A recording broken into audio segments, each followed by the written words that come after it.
آئلینڈس کیا ہوتے ہیں؟ کیا سب آئلینڈس ایک ہی قسم کے ہوتے ہیں؟ اور ان کی بناوٹ، سمندر میں ان کی موجودگی کا کیا راز ہے؟ اور یہ کبھی تیرتے کیوں نہیں؟ ہے نا بچوں والے سوال؟ جی جناب، کیونکہ ان میں سے کچھ سوال میری 9 سال کی بیٹی نے بھی مجھ سے کیے، تو میں نے اس پر سوچنا اور جاننا شروع کیا۔ کچھ ماہ پہلے میری ایک دوست کی فیملی نے پاکستان کا ایک بہت ہی خوبصورت مقام وزٹ کیا جسے استولا آئلینڈ کہا جاتا ہے، اور اسے جزیرہ ہفت تالار بھی کہا جاتا ہے۔ یہ جزیرہ بحیرہ عرب میں بلوچستان کی بندرگاہ سے 25 کلومیٹر کی دوری پر واقع ہے۔ اگر کراچی سے جانا ہو تو 7 گھنٹے کی ڈرائیو کے بعد آپ پسنی پہنچیں گے، اور وہاں سے 3 گھنٹے میں کشتی کے سفر سے آپ استولا پہنچ جائیں گے۔ میری دوست نے مجھے اس جزیرے کی بناوٹ اور خوبصورتی کے بارے میں بہت سی باتیں بتائیں۔ تو چلیے آئرلینڈز پر کچھ بات کرتے ہیں۔ میں ہوں جویریہ عادل اور آپ دیکھ رہے ہیں تختی آن لائن۔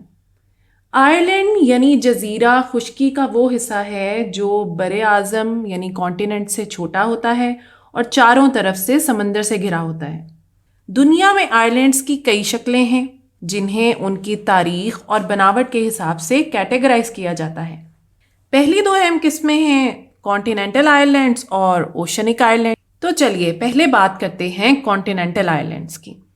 یہ وہ آئرلینڈز ہوتے ہیں جو کسی زمانے میں کسی کانٹیننٹ یعنی بر اعظم کا حصہ رہ چکے ہوتے ہیں اور مختلف وجوہات کی وجہ سے کانٹیننٹ سے علیحدہ ہو جاتے ہیں، مثلاً اندرون زمین پلیٹوں کی حرکت کی وجہ سے، جنہیں ٹیکٹونک پلیٹس کہا جاتا ہے، ٹیکٹونک پلیٹوں کی حرکت کی وجہ سے، یا پھر گلیشیئرز کے پگھلنے سے، سمندر کی سطح کے اونچے ہونے کی وجہ سے۔ اور ان کی بہت سی مثالیں اس دنیا میں موجود ہیں۔ گرین لینڈ، میڈاگاسکر، نیو گنی، یہ سب کانٹیننٹل آئلینڈز کی مثالیں ہیں۔ آئلینڈز کی ایک دوسری بڑی قسم اوشنک آئلینڈز کہلاتے ہیں، جو سمندر کی تہہ سے مارز وجود میں آتے ہیں۔ ان کے بننے کی کئی وجوہات ہو سکتی ہیں، جن میں سے ایک وجہ ہے والکینو یعنی آتش فشاں کا پھٹنا۔ ہماری زمین میں بہت سے سمندری آتش فشاں بھی موجود ہیں۔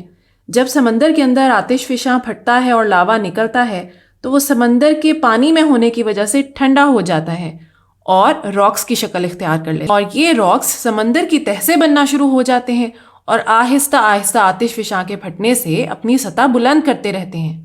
اس طرح جو جزیرے ابھرتے ہیں انہیں والکینک آئلینڈز کہا جاتا ہے۔ مانا لوا ہوائی کا آئلینڈ اس کی ایک مثال ہے۔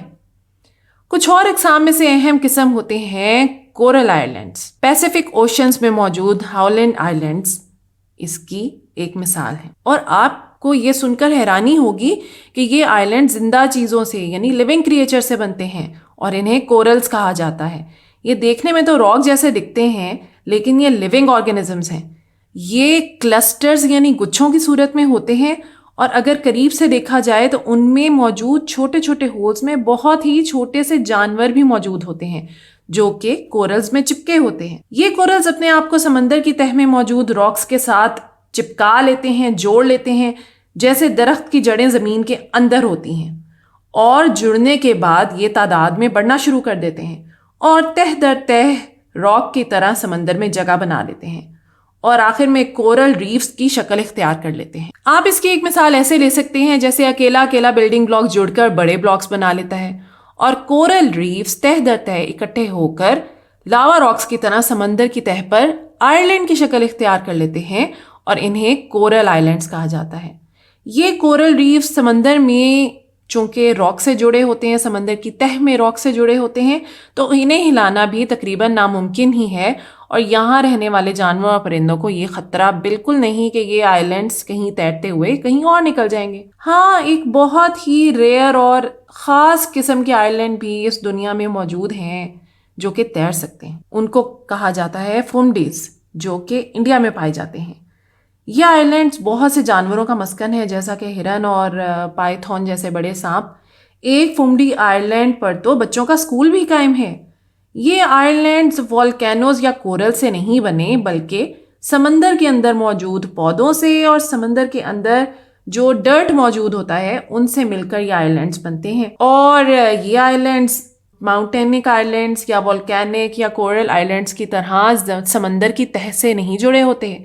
یہ سمندر کے اوپر تیر سکتے ہیں یعنی فلوٹ کر سکتے ہیں جیسا کہ کشتیاں. تو اگر ہم اس گفتگو کو سمیٹیں تو ہم یہ کہہ سکتے ہیں کہ آئلینڈز بہت سی اقسام کے ہوتے ہیں، جس میں دو بڑی اقسام اوشنک اور کانٹیننٹل آئلینڈز کی ہیں. کانٹیننٹل آئلینڈز کی مثال گرین لینڈ، نیوزی لینڈ آپ لے سکتے ہیں، اور اوشنک آئلینڈز میں بہت سی اور اقسام ہیں جیسے والکینک، کورل آئلینڈز. تو یہ سب آئلینڈز سمندر کی تہہ سے جڑے ہوتے ہیں، چاہے وہ کورلز کی شکل میں راک سے جڑے ہوں یا والکینوز کی صورت میں سمندر پر ابھرے ہوں. لیکن فمڈی وہ خاص قسم ہے آئلینڈز کی جو سمندر کی تہہ سے نہیں جڑے ہوتے اور وہ تیر سکتے ہیں اور اپنی جگہ تبدیل کر سکتے ہیں. تو امید ہے کہ آئلینڈز کے بارے میں یہ تھوڑی بہت معلومات آپ کے لیے بہت مفید ثابت ہوں گی. تختی آن لائن کو لائک کریے، شیئر کریے اور اس علم کو دوسروں تک پہنچا دیجیے.